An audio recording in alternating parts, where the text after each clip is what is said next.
Barbara Grizzuti Harrison was an American journalist, essayist and memoirist. She is best known for her autobiographical work, particularly her account of growing up as one of Jehovah's Witnesses, and for her travel writing. Early life. Barbara Grizzuti was born in Queens, New York City, on September 14, 1934. Her parents were first-generation Americans. Her parents were immigrants from Calabria in southern Italy. She later described her childhood as deeply troubled. Her mother, who apparently suffered from mental illness, was emotionally distant and insisted on describing herself as Barbara's relative, not her mother. Near the end of her life, Harrison also claimed that her father had sexually abused her. The turmoil of her childhood would have a strong influence on her writing. When Harrison was 9, she and her mother were converted by a Jehovah's Witness missionary who visited the family. Harrison's father and brother did not convert, and this caused a rift in the household. Harrison's mother immersed herself totally in her new faith, even making a pact with a witness man to marry after Harrison's father had perished in the Last Judgment. Harrison later said that the witness's bloody visions of apocalypse both stimulated her imagination and made her frightened to use it. A precocious student, Harrison skipped several grades in school. As a teenager at New Utrecht High School in Brooklyn, Harrison fell in love with Arnold Horowitz, an English teacher who was among the first to encourage her writing talent. He apparently returned her feelings, and although the relationship remained platonic, they continued to see each other and to correspond until Horowitz's death in the late 1960s. After graduating from high school, Harrison, who had been forbidden to attend university, went to live and work at the Watchtower headquarters of Bethel. However, her friendship with Horowitz scandalized her colleagues.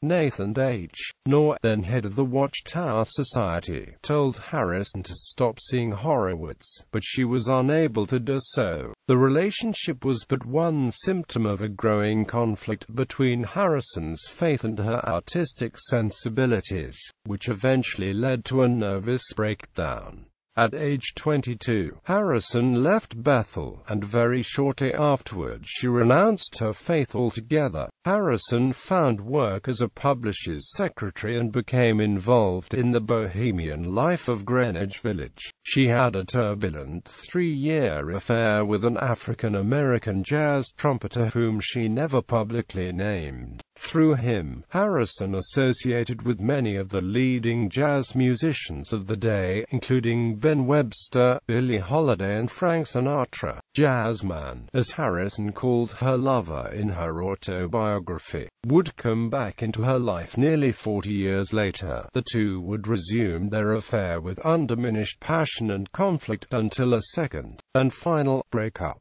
In 1960, Barbara Grizzuti married W. Dale Harrison, an aid worker for Cooperative for Assistance and Relief Everywhere. The couple spent the 8 years of the marriage living in Tripoli, Mumbai, Hyderabad, India, and Chichikast-Nango. The Harrisons had a son, Joshua, and a daughter, Anna. They divorced in 1968, and Barbara returned to New York with the children. First publications. By now Harrison had become involved with the women's movement, and she began writing on feminist themes for various publications. Her first book, Unlearning the Lie, Sexism in School, was published in 1969.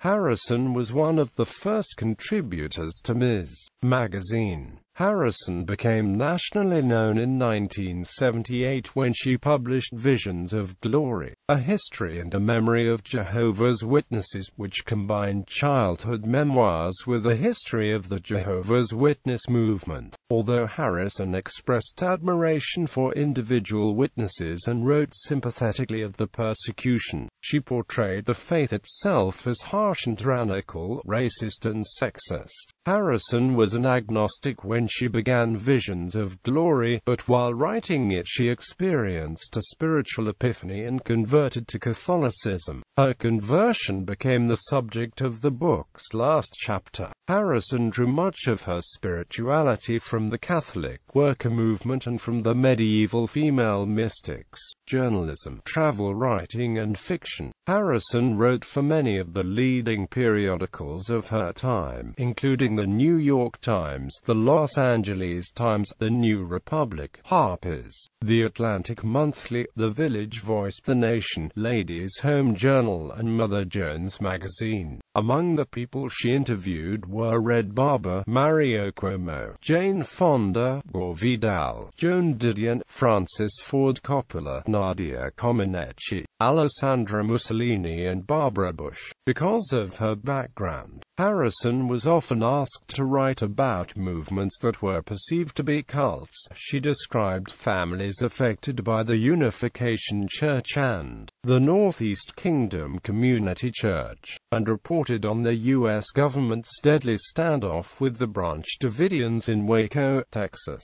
Harrison published 2 collections of her essays and interviews, Off-Center and The Astonishing World. Her 1992 Harper's essay, P.C. on the Grill, which lampooned the philosophy of popular TV chef The Frugal Gourmet, was included in the 1993 edition of Best American Essays. Harrison also wrote numerous travel articles covering destinations all over the world. She published 2 books about her travels in Italy, Italian Days and the Islands of Italy, Sicily, Sardinia, and the Aeolian Islands. In 1984, Harrison published a novel, Foreign Bodies. She won an O. Henry Award for short fiction in 1989. Final years. In 1994, Harrison, who had been a heavy smoker for most of her adult life, was diagnosed with chronic obstructive pulmonary disease. During her illness she completed her last book, An Accidental Autobiography. As the title implied, the book was less a straightforward memoir than a stream of consciousness collection of memories and reflections, loosely organized by theme. Harrison wrote little afterwards as her illness progressed. She died on April 24, 2002, in a hospice in Manhattan. Books: Unlearning the Lie, Sexism in School, Visions of Glory, A History and a Memory of Jehovah's Witnesses, Off-Center, Foreign Bodies, Italian Days, The Islands of Italy, Sicily, Sardinia, and the Aeolian Islands, The Astonishing World, An Accidental Autobiography.